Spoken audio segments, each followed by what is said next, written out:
All right, so tonight's project is to take this replacement lower piece of this front fender and weld it onto there to get it all right. So that way this whole fender is back as good as new. Let's get started. So here's where I'm currently at.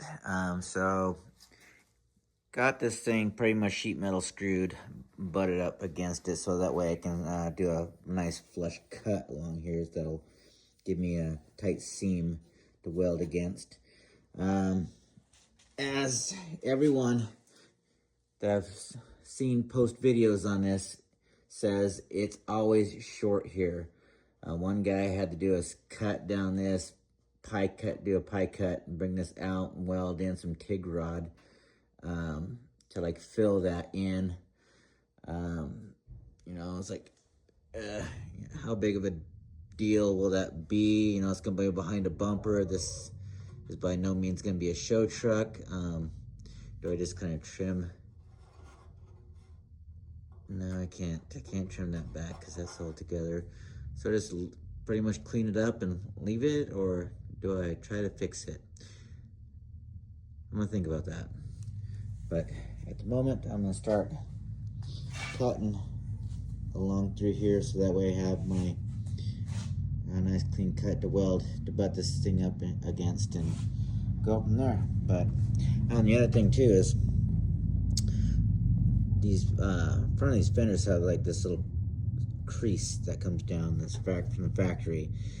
These do not have that at all, so I had to cut that piece out completely because it's just all excess that you're really not going to work with anyways. And most people that do this, they cut it down a bit lower, but since my piece was pretty much crap, I had to use as much of this patch panel as I could.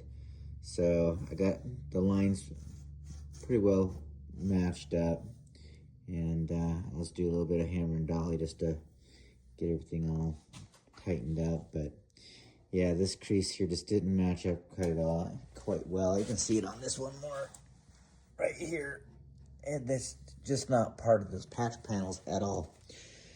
So anywho, I will get to cutting. Well, here's my stopping point for the night. Got it pretty much welded in. I still got some more filling to do for this weld in some spots that are still got some gaps, but overall, I think it turned out okay. But I will tell you that I will hope to never have to replace another one of these corners again because it kind of sucked. And they say this one is about as fun as getting kicked in the balls, and I agree. It sucked.